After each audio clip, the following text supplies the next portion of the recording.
We've got 5 speakers sharing information with time for questions in less than an hour. We're going to boldly forge right ahead and get into it with these panelists. But as we prepare to begin, I want to invite Gabriel Avila-Mooney with King County to share briefly about our purpose as a coalition. Gabriel and I will be sort of co-facilitating and co-moderating today's session.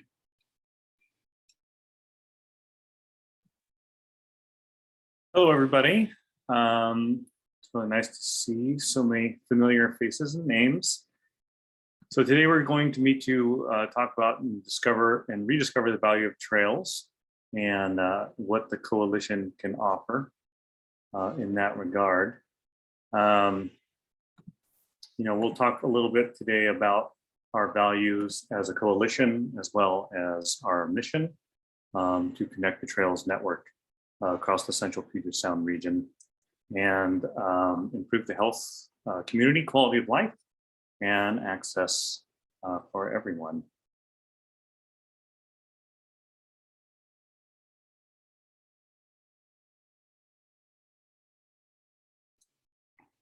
Awesome, thank you. So our coalition mission is to connect the Trails Network across the Central Puget Sound region to improve health, community, quality of life, mobility, and access for all. And while we're going to be learning a lot of information today, there's also opportunity for discussion. And so I want to briefly share the coalition's values that we hope can act sort of as ground rules for how we engage together during this session today. So we'll try to be bold, collaborative, equitable, transparent, innovative, and results-oriented. And Gabriel, do you want to share sort of the opportunities for audience participation in today's session? Sure. So we're going to try something different today in the spirit of being bold and collaborative. What we'd like to do is have everybody keep themselves on mute, but participate via the chat. If you find something during one of the panelists' talks that you agree with, please put an A: and then followed with the sentiment that you agreed with.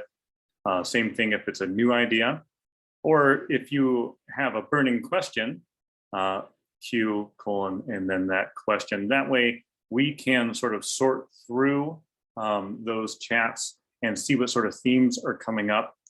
The panelists will have about 3 minutes towards the end of their talks to answer questions. We might not get to everybody's question, but we'll try to find those themes and maybe group them together as we see them.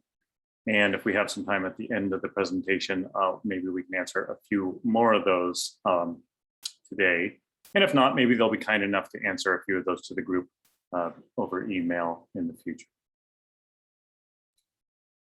Awesome, thank you. And if you have questions, you can either message myself or Gabriel, and we'll try to help you, whether it's Zoom or a question about the structure today. We're here if you've got questions.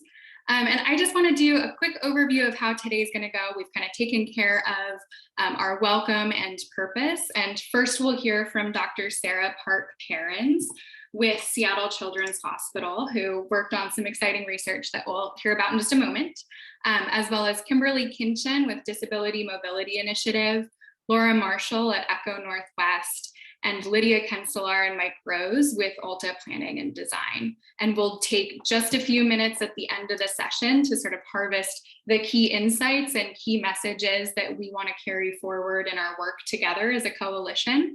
And then we'll close at 1 o'clock Seattle time. So with that, I'm actually going to turn it right over to Dr. Sarah Park-Perrins to talk a little bit about public health, mental health, trails, and nature, and how all of this connects. So Sarah, take it away. Okay, thanks, Claire. Thanks, Gabriel. Thank you guys so much for having me. I'm thrilled to be here.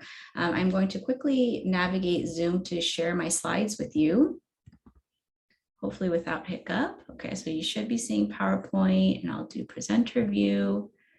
Okay, so hopefully that works. Nods for Looks great. confirmation. Okay, all right. Okay.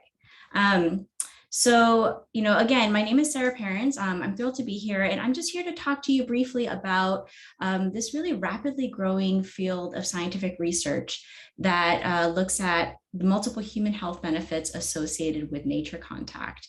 And given our very short time together, this is just going to be a really small glimpse into what's a very multidisciplinary, international, really compelling body of work that we can begin to use to make evidence-based land use decisions. And so this growing evidence base has connected nature contact to, like I said, a wide range of health outcomes.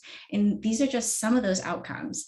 And as intuitive as it might be for some of us, especially those of us here today, that being in nature can confer feelings of well-being, it's really a nascent field when it comes to scientific investigation. And I'd say in the past 10 to 15 years is where we've really seen an absolute explosion of interest in this field. So of course, in that sense, there's still much more to be done scientifically to illuminate, exactly what nature can do for us and how, or how different people are affected differently, et cetera. But we have reached a critical mass of evidence where we can really motivate using evidence-based policies.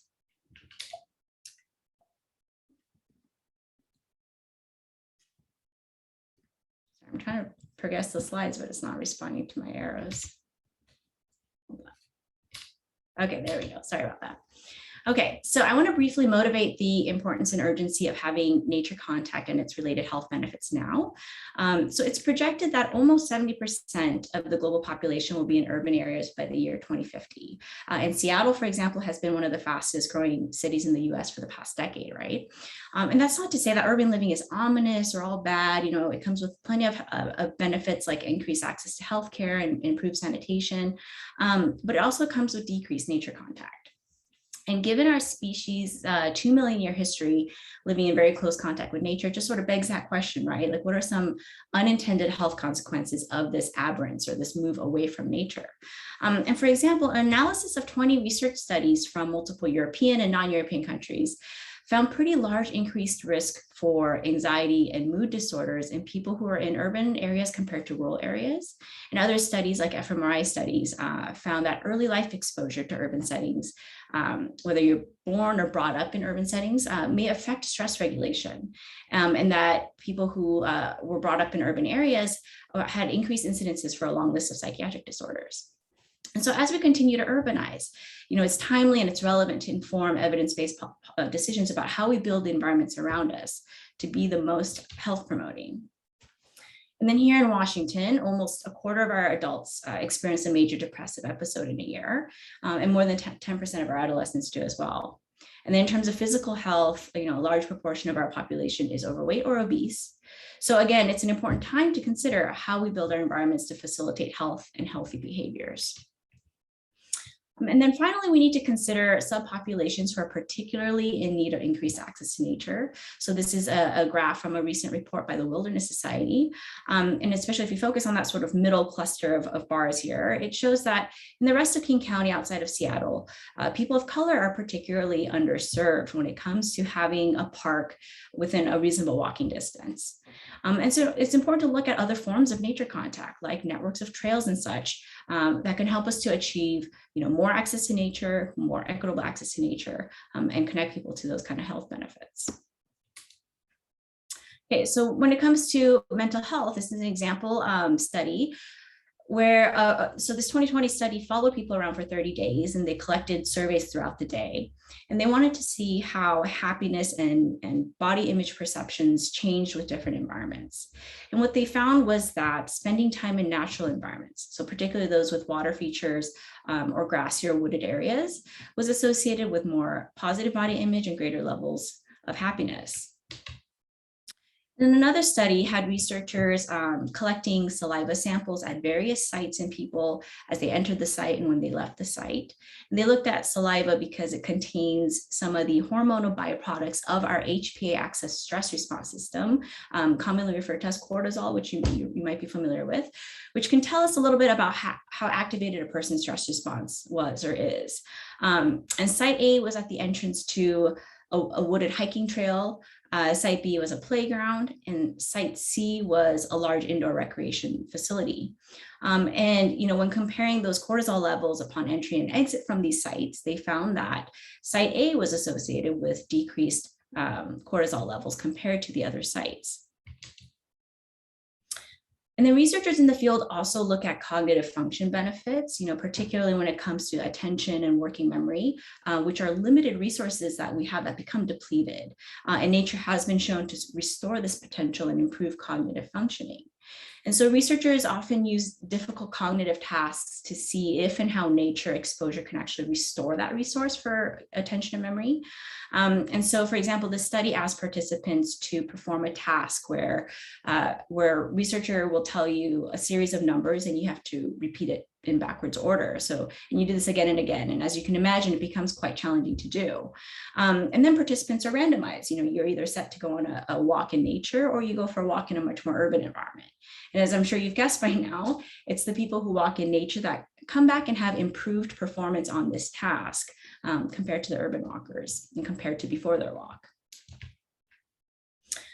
And then studies have also shown that having more nature around you tends to correlate with more physical activity. So 2 separate studies here looked at how much nature is around someone, typically around their area of residence, in about a 500-meter distance, which is kind of like a rule of thumb for a walkable distance. And so one study looked at data for over 300,000 adults in the UK. Another study in Canada looked at 70,000 adults. And in both, living in areas with more nature was associated with increased odds for physical activity. And then, a lot of times we get that question, okay, so, aren't all of these wonderful health benefits just because we're exercising more outside? Because of course we know that exercise is linked to a myriad of improved health outcomes. And studies have and continue to look at this, often comparing exercise in natural settings and exercise in non-natural settings. And they find differences, which suggests that there's something additional that the nature component is providing. So for example, researchers from the UK reviewed multiple studies. They did what's called a systematic review of studies on this topic, and they found that exercising in natural environments is associated with greater feelings of revitalization and positive engagement, and decreases in tension, anger, and depression. And so, all in all, we have this wave of evidence that generally suggests that natural settings can be very important for public health. And so initiatives like creating a network of trails can be really important for shaping a health promoting environment, not to mention serving planetary health by promoting biodiversity and fostering healthy wildlife and such. Okay, so thank you all so much for this opportunity to speak to you. Please feel free to email me with additional questions because I know we don't have much time today. Thank you. Awesome. Thank you so much. And one of the ways that Dr. Perrins and I got connected was many of you saw the 2020 Recreation and Conservation Office study that looked at health savings as well as economic benefits of trails here in Washington State. And so that was something I believe Sarah worked on as a PhD candidate at UW to review the literature. So super exciting. I know that's a document. I'll paste a link in the chat in just a moment, but something that I find myself referring to often when trying to quantify the benefits of trails. I'm not seeing any questions here in the chat. If you have a question for Dr. Perrins, please put it in the chat now, and I'd love to share a few of those options. If using the chat doesn't work for you, you can also use the raise hand feature on Zoom, which you'll see on your bottom toolbar. There's a little smiley face emoji that says reactions. And if you click that, you can use the raise hand function, and then we'll know to call on you. I'll pause there to see if we've got folks typing away on some questions here. But again, want to reiterate, I know when I'm out on a trail, I feel firsthand those cognitive function benefits and the physical health benefits and the mental health benefits, but being able to quantify it from a public health perspective is really, really helpful. Chris, you have a question. Feel free to unmute. Yes, thank you, Claire. And Dr. Perrins, I was wondering if there's data out there or like research being done about not just like access to parks, like who's within a 10-minute walk to a park, but also the quality of parks in those spaces. Because, if you're coming from a community of color that doesn't usually access parks, and then someone puts in just a pocket park nearby and calls that like, equitable access to green space, I don't think that really incentivizes people to go out and explore these places quite as much as, a multifamily in Magnolia who gets to access Discovery Park, on foot. So is there any research being done on that? Yeah, thanks, Chris. That's a great question. And that's definitely an area that in the most recent, past couple of years, there's a lot of focus on that right now because of the relevance of the questions you just raised. There's hard scientific evidence that, for example, you're right, not just physical access, not just, you can't erase a lot of the systematic issues by just plopping a little pocket park somewhere and saying, there's your panacea. We know better than that. And we're working to build the scientific evidence on that. And especially for populations like the elderly, perceptions of safety and the quality of the space has been shown to completely mediate or moderate the effect, meaning even if they live, like you said, within a 10-minute space of like a large Discovery Park sized place, if they don't perceive it as being safe or accessible, they're just not going to get the same benefits. And so there's definitely evidence there. And you're right, we're getting down to the nitty-gritty about exactly what kind of parks do what for whom. Yeah, absolutely. But it's very important to consider for sure. Okay. I see a question from Laura in the chat about monetizing some of the physical or the mental health benefits. Have you considered looking at that? Yeah, okay, so I'm looking at it now as an economist. Okay, yeah, that makes sense. But curious about, yeah, absolutely. So, there's this kind of term called, the ecosystem, what is it? God, ecosystem services. Sorry, I was blanking on that. And we're modeling, and I think Laura can probably speak to this from her affiliation with Eco Northwest and her role with that part of the report, where we did a more of an economic valuation of the health benefits. But yeah, absolutely, it's the mental health benefits, what it does for prevention and care, is being folded into an economic valuation scenario for sure. Not my area of expertise by any means. Thank you for that. Okay, we have time for one more question, probably about 60 seconds total for the question and the response. So Don, you had your hand up here, and then we'll switch to a new presenter. So a quick question would be, we're working on a habitat corridor along the Sound Olympics Trail in Kitsap, and wondering what you might be able to say about the fauna, any measures of that relate to birding, for example. Okay. I'm so sorry, Don. I don't know if it was just me, but your audio cut out kind of for a good chunk of your question. So I wasn't quite able to make, you mentioned trails in Kitsap County and something about fauna. I'm really sorry. Yeah, talk about wildlife and any measures that you have of meaningful habitat. Yeah, absolutely. That's something that I really focus on because it's a little bit of a missing piece in terms of that sort of full circle. It's not just about, we do a lot of taking as people, right? I know we're running out of time, so feel free to follow up with me. But you're right, it's not just about what we can take from nature, what does it give us, but how does it kind of serve this overall function of planetary health and what the CDC refers to as One Health.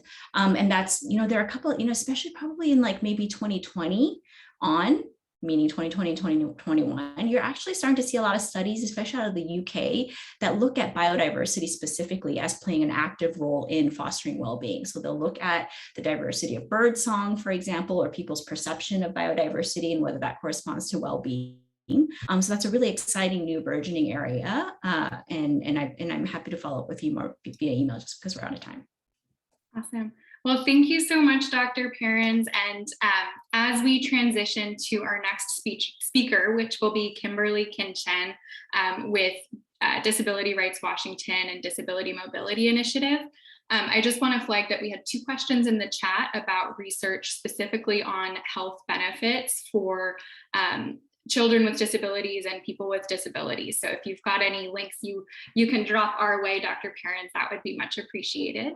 But now I'm really excited to welcome Kimberly to share her experience as well as some of the research that she's been a part of with Disability Rights Washington. Oops, thanks, Claire. I am just going to pull up share my screen here. Let's see. I can do this pretty well. So thank you. It's been pretty challenging to condense even just a little bit of what I have to say to 8 minutes. So bear with what is definitely a beta version of this talk. And I'm going to end up skipping some of my slides too, just because we just don't have enough time to get into everything that I had to say about maps, gaps, and detours and the value of trails as transportation. This is also going to be a little bit of a 180 from Sarah's presentation because this is entirely subjective. I'm going to be talking mostly about my experience accessing trails as a non-driver. So hopefully I don't give you all whiplash from that. I do, let's see if I can figure out how to use oh, here we go. So there is this, my name's Kimberly. I'm a white woman in my 50s, and I'm sitting in my tiny condo closet office here. And I put together a big slide about my background. I'm going to skip over that and just say that for today's purposes, I'm here representing Disability Mobility Initiative, but I'm talking very specifically about my experiences navigating our trails as a non-driver. And for reasons that I'm not going to get into, I never got a driver's license, but it is definitely that experience is how I came into transportation advocacy.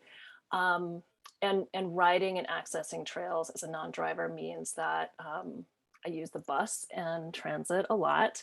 And it means I spend a lot of time figuring out which routes are going to be the least traffic heavy and least stressful, especially if I want to enjoy the very great outdoors that we all live in here.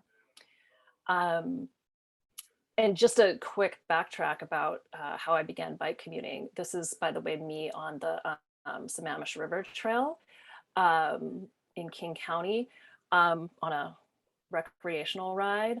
But about a decade ago, I just because of a fluke, I was living in New York City and I had to move back to Upper Manhattan. And that meant that I had access to the Hudson River Greenway, which meant that I could try commuting by bike for the first time, which is something I'd wanted to do in New York forever. And so it meant I could ride 8 miles of Greenway to my office in Midtown.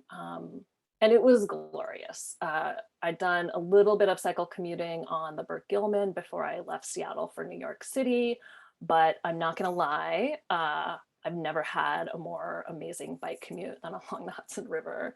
It just doesn't compare. And so, and also just piggybacking on Sarah's presentation, a huge part of that was if you're riding 16 miles a day along a river where a lot of it is developed park, my mental health was definitely improved for that time.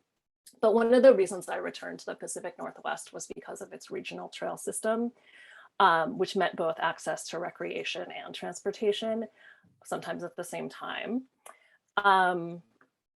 And I want you to remember, I'm starting with this photo because I want everyone, and particularly King County Parks folks who are here, Jean and Gabriel, please remember this picture as I speak, because despite what I'm about to say, I am profoundly thankful to live in this part of the world and have access to these trails. It is a huge part of the reason that I came back here. But there are also some really consistent barriers to that. And I'm just going to share one example because I don't have time to get into all of the slides I did prepare. Because if people can't get to trails, or if it's really difficult to get to the trails, we can't use them for transportation or for recreation. And it makes maps and gaps and detours really critical. So let's see. So this next slide, this is a screenshot of the King County Parks Trail Finder tool, which is a great resource. It's zoomed in on the Preston Snoqualmie Trail and the Snoqualmie Valley Trail, which are out near Preston and Falls City and Snoqualmie. And I applied the transit layer of the tool so that you can see that nearby roads are served by, there's a blue line that shows King County Metro Route 208, and then there's a purple line showing Snoqualmie Valley Transit, an operator out, I think they're based in Carnation. And so there is some transit access out there. I know that the schedules aren't amazing, but there's definitely some service. And then I'm gonna show you just a photo I took, if I can advance my slide there. This is a map at the trailhead at Lake Alice Road of the Preston Snoqualmie Trail. And my partner and I are out there a lot because we love Tolt McDonald Park. And so I took a picture of the trailhead last time I was out there. And this is a really thoughtful map. It has a lot of great recreational destinations nearby. And it has like this great gender neutral icon for nearby restrooms. It has parking.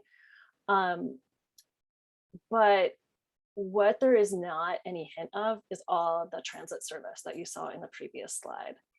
And so for somebody that can't just turn around and get back in their car, or who ends up their bike breaks down, or who just wants to shorten their bike trip because the weather turned bad, knowing that there is transit around and where to look for it really does matter.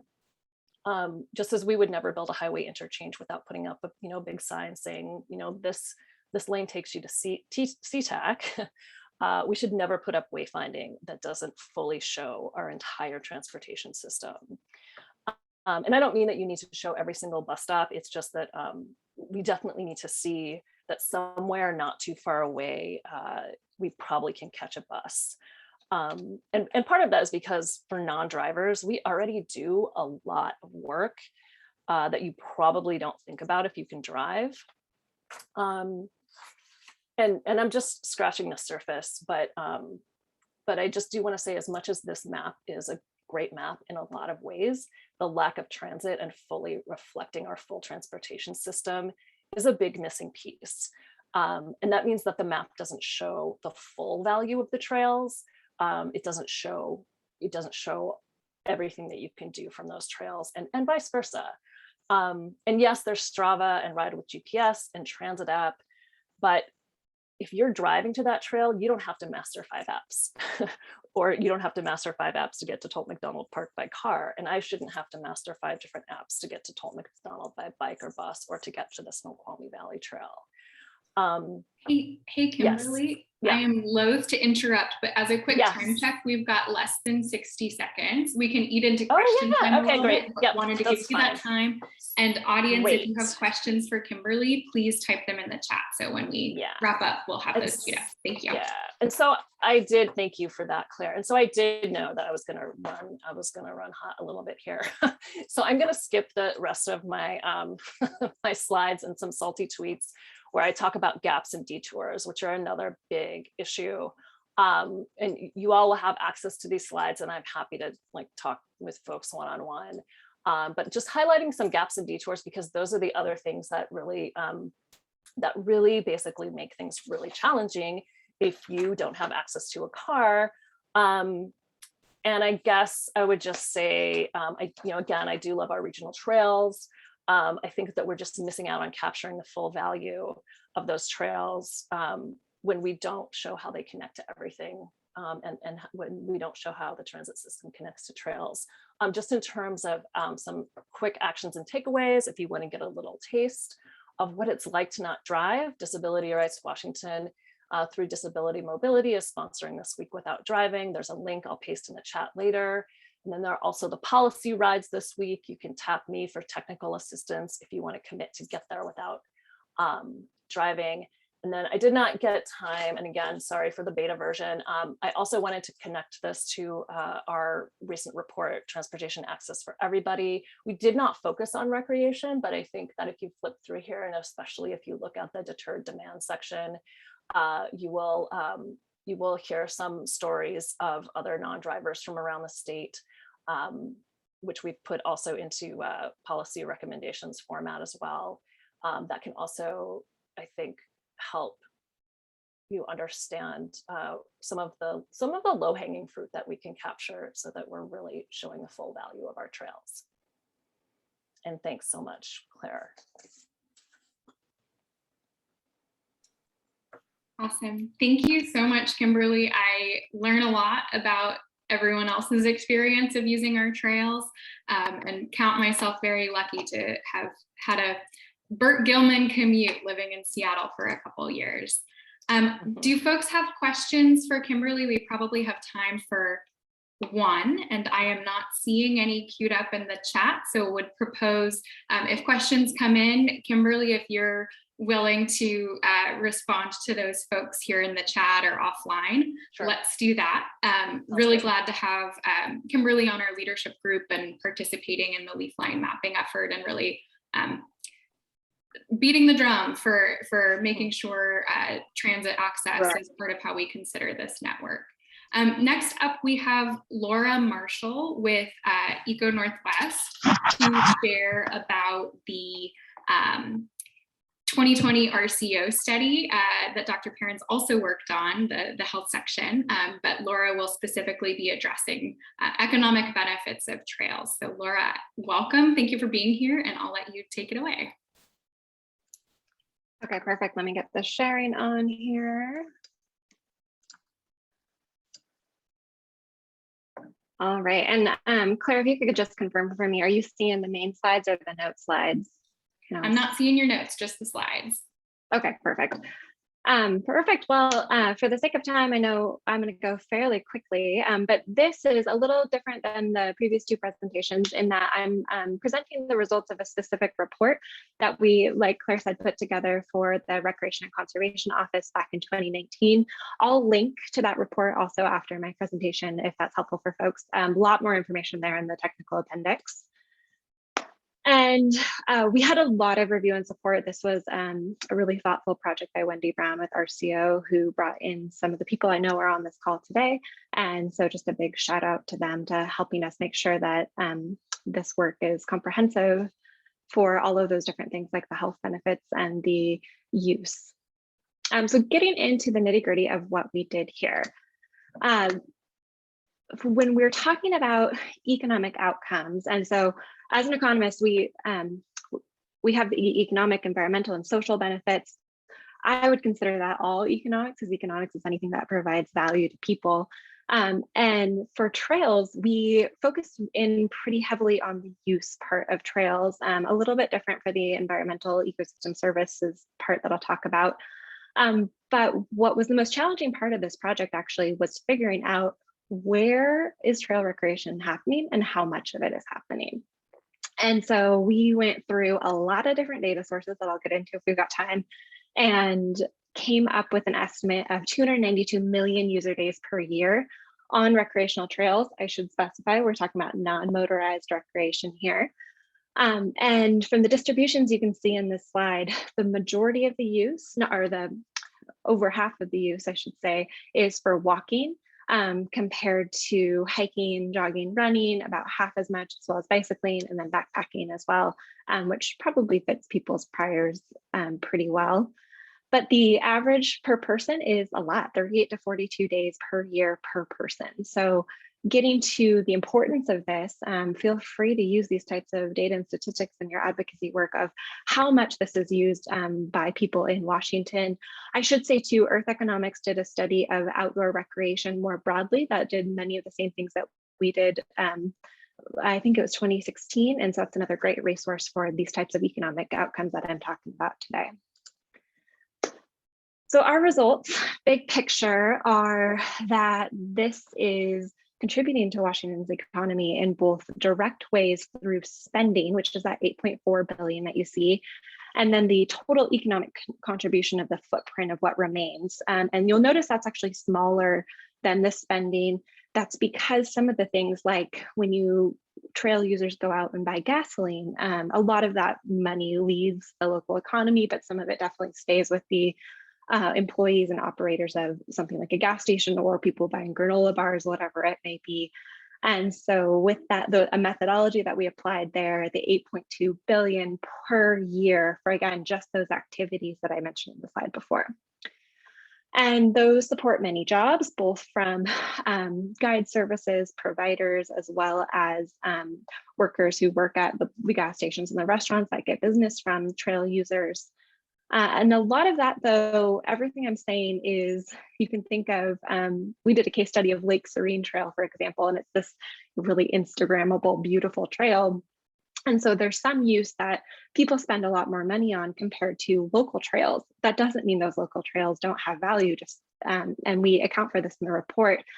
And some of the biggest ways that they have value are the health savings. So we do monetize that, but that monetization is purely avoided health costs from physical activity, not the mental health, which is something that I think is really interesting, but we always want to be careful that we're monetizing that correctly. So the true value is probably much larger than even what we have here because of that.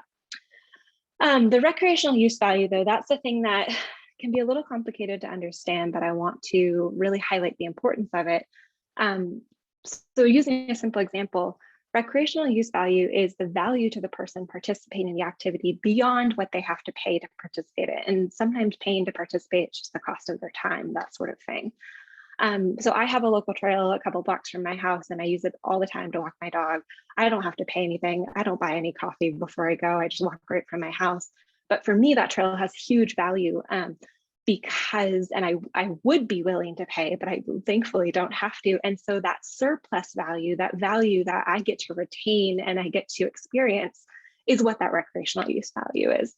The 8.4 billion, pretty similar to the spending estimate. And lastly, ecosystem services. This is something that we thought of in terms of environmental benefits. And for trails, this was something we thought a lot about and worked with the Forest Service in terms of characterizing correctly, because the trail itself is providing services to people, but that's kind of related to how they experience it. And we have the health savings separate. And so here we're talking about environmental benefits, primarily like habitat provision, carbon sequestration, air filtration, watershed protection. And the methods we use to get at this value are based on forested land and the protection of forested land that associated with US Forest Service land in particular, where there's not timber harvest because of the buffer, so retaining forested land because trails are in place. That one I feel least confident about, I will say, but still something that we wanted to explore and work with the Forest Service to value. So broadly, I mentioned just figuring out the data of where use is occurring was difficult. So we ended up mapping all the trails in Washington and then working with a lot of different data sources. You'll see 519 different on-site counters. So this was a massive data exercise, as well as the Washington Statewide Comprehensive Outdoor Recreation Plan, which I imagine many of you are familiar with. And then we did some time use mapping for other organizations that I don't have time to get into today, but it was a pretty interesting statistical approach. And all of that got us to county level, and we also did it for state congressional district, but the trips for, again, those 5 different trail uses by county, not surprisingly, this is heavily correlated with population. But then when we look at economic contributions, we did the same thing for all of the variables, mapped them on a county level spatial scale. And what's different here is this tells that story of the spending and the economic value for businesses of the trail use, because like I was saying, local trails, you're not going to spend that much, but these large signature trails or even multi-day trails, and obviously on the coast, there's a lot of this recreational use. And so this again correlated with population, but more so with where trail use is actually occurring. You can see those economic contributions by county. So what resulted from our work is policy recommendations that we worked with our CO to come up with. The biggest one is the value of trails is a function of their use. And so more use, more diverse use is where you're going to enhance the economic outcomes that you have. So that leads to our first recommendation there.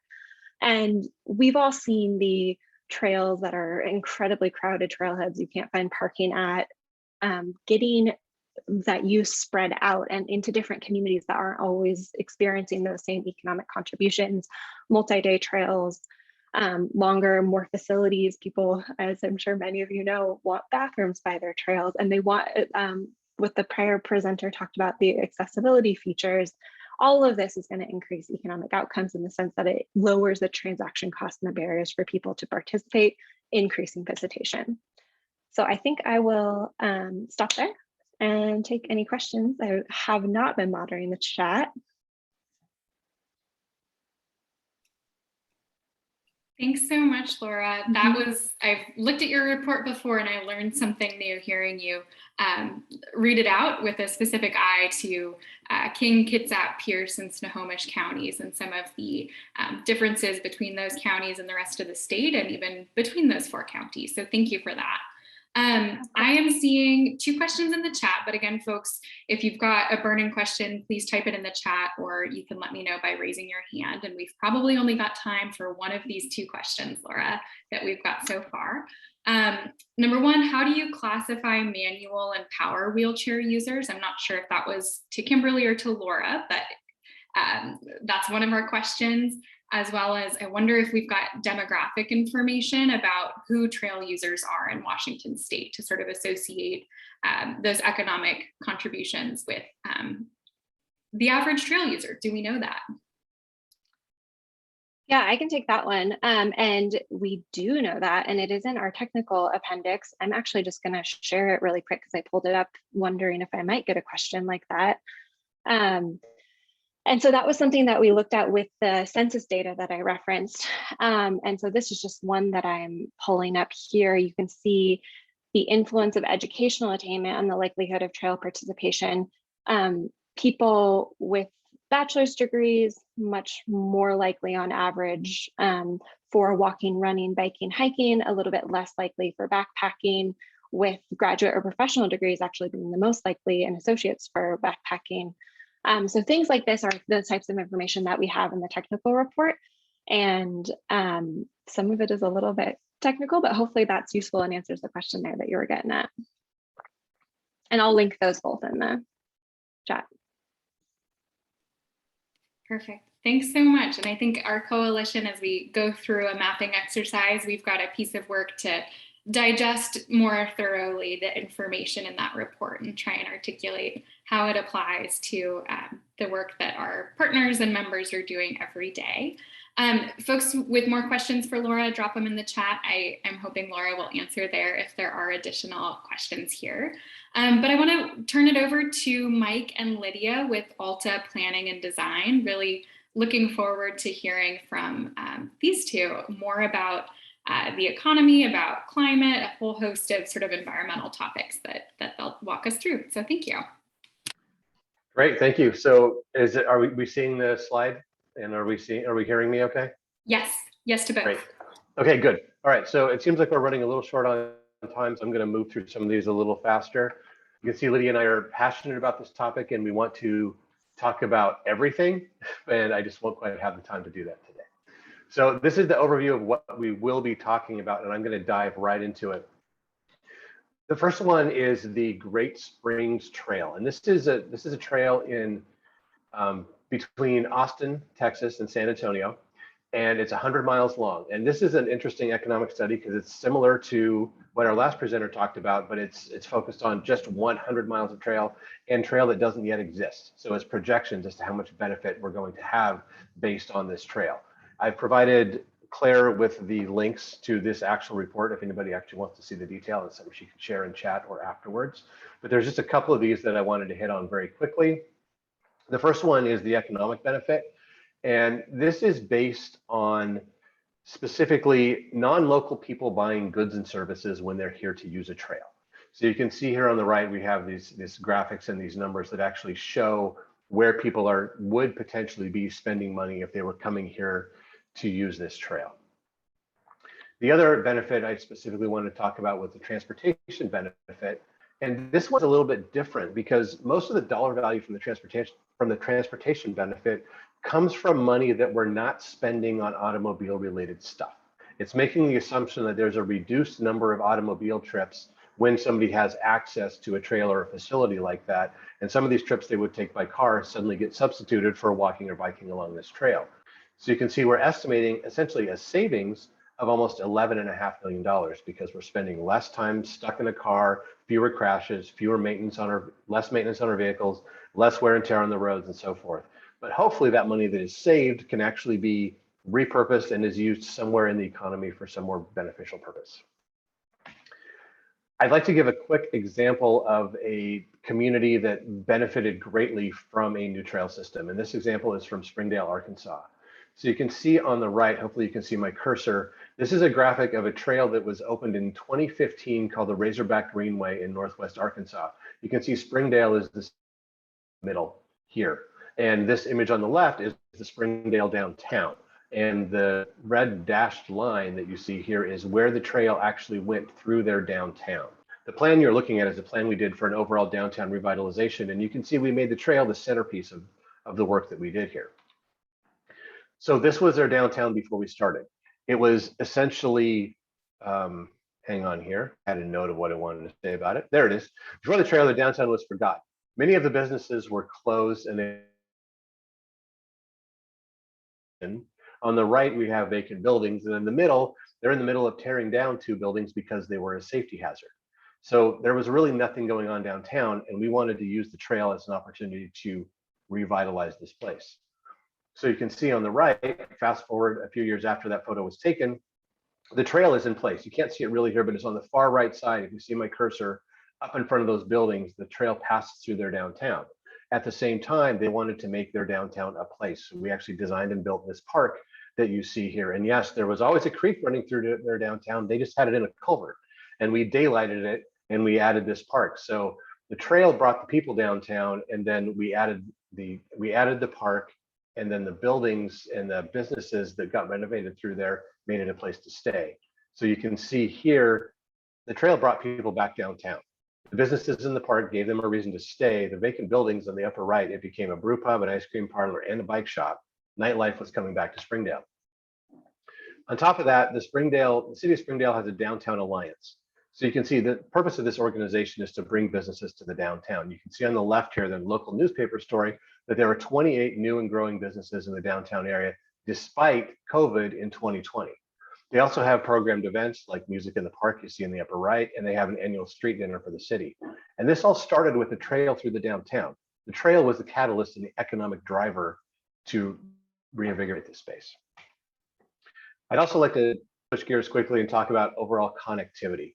So these images that you see here are from a trail called Iron Horse Trail near Walnut Creek, California. And this map shows in blue everything that's within 1 mile of a trail, and it shows in red everything that's about 5 miles away from a trail. But you can see all the things that get connected to through this trail. So the idea here, well, think about it like you saw with the Springdale slide. Springdale, Arkansas revitalized their downtown because they were in the middle of a 37-mile corridor.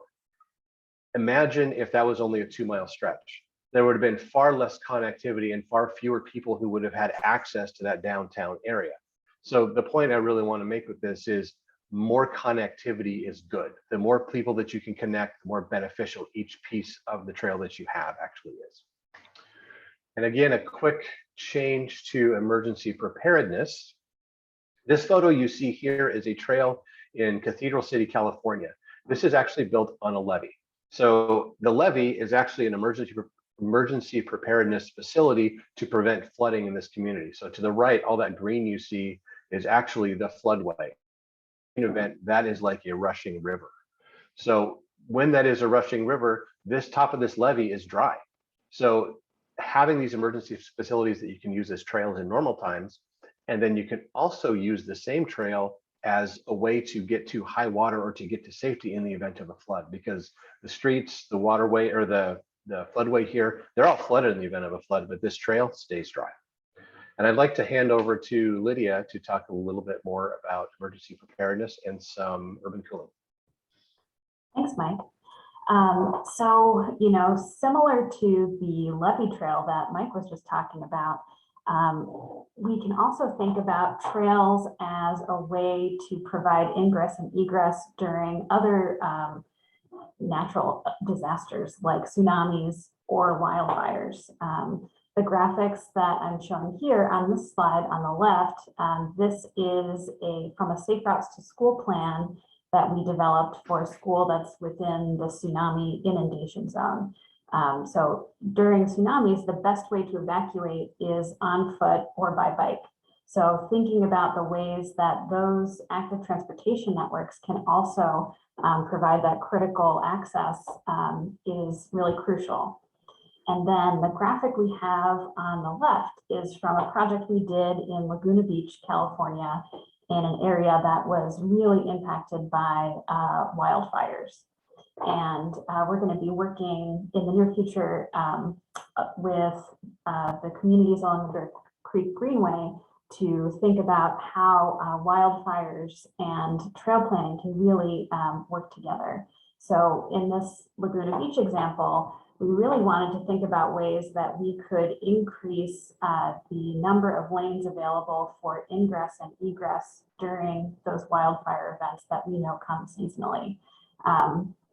And so this is a great way to think about how we can make those kind of smart choices in the width and design of our facilities, and also how the material choices that we use for our trails can really consider those environmental hazards. On the next slide, I'd like to talk a little bit about the relationship, as we kind of heard from a number of speakers today, between planning our active and trails networks and thinking about equity and climate vulnerability. Those two concepts are deeply entwined. As we know, a lot of low-income and communities of color are often the most vulnerable to climate change impacts, sometimes both in terms of where they live and how they access to resources to aid in recovery. So the two images that you see here show us the disparities that exist when we consider the relationship between heat islands and areas that have been historically under-resourced. So the map that you see on the left is a redlining map, and the map that you see on the right shows heat islands. In both graphics, the red represents the area of overlap here. So on the right, you see heat islands where it's the most hot, and on the left, you see redlined communities. And so that the lack of tree planting historically and the lack of active transportation infrastructure that's been built into those really overlap, and you can see those correlations really playing out over time to increase that inequity. So it's really critical when we're investing in a new trail or greenway that we think about more than just connecting a transportation network, but also the opportunity to reconnect things ecologically. And on the next slide, I'd like to talk a little bit about how this kind of plays out in some of the projects we've worked on recently. I think we all know that heat has really been in the headline, particularly this last year, when heat records throughout the Pacific Northwest and elsewhere across the country were being smashed.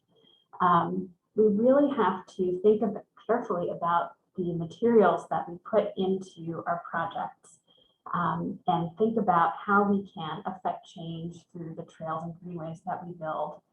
We know, for example, that our single best tool in combating heat is increasing our green space and adding trees, which can cool surfaces by as much as 45 degrees.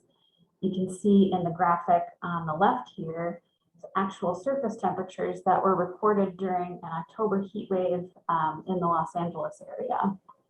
And the temperature for asphalt recorded at 127 degrees really contrasts with that 73 degree heat reading on a shaded grassy area.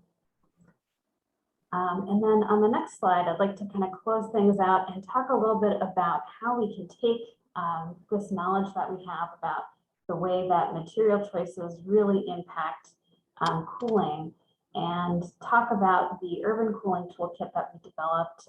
If Claire, you can drop the link to that in the chat, that would be great.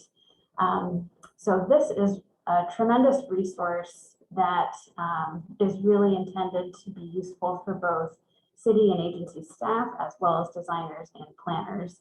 And it focuses on how different types of active transportation facilities, including trails, can best incorporate cooling. It has detailed sections about design approach, material selection, costing, maintenance, and goes into detail about specific design treatments and their environmental and community benefits. Because really, when we design with climate in mind, we're designing trails and greenways that not only expand that access to recreation, but can also strengthen environmental and community health and well-being. And I think with that, that closes out our presentation. We'd love to hear any thoughts and comments from the group. Thanks so much for having us. Yeah, thank you, Lydia. Thank you, Mike. We've got just a moment here for questions. I'm seeing some feedback in the chat, continuing to emphasize, hey, it'd be great to think specifically about people with disabilities and how these various concepts apply there. We probably have time for one specific question. Does anyone want to raise their hand for this? If not, I think we should, you can email me. I'll paste my email in the chat and would be happy to connect you with Lydia, Mike, or any of our speakers. So as we prepare to close out, I would love to try an exercise with this group to just kind of understand the top things each of us are taking away from this session. You know, we've just heard what are the top things that we need to share with the world about the value of trails, and would love, we're going to do this exercise called Chatterfall. So get ready, you'll type it in your chat, and when I count to 3, we'll all try and type it in. So it'll be just 3 words about the value of trails. Keep it super concise, super simple. You're put in the room with the decision maker tomorrow. What are the top 3 things you want to tell them about why trails are important based on what we've learned today? So on the count of 3, if you've got something queued up, we'll try and send it all at once here and just take a moment to digest what our peers are thinking. So go for it, hit enter here.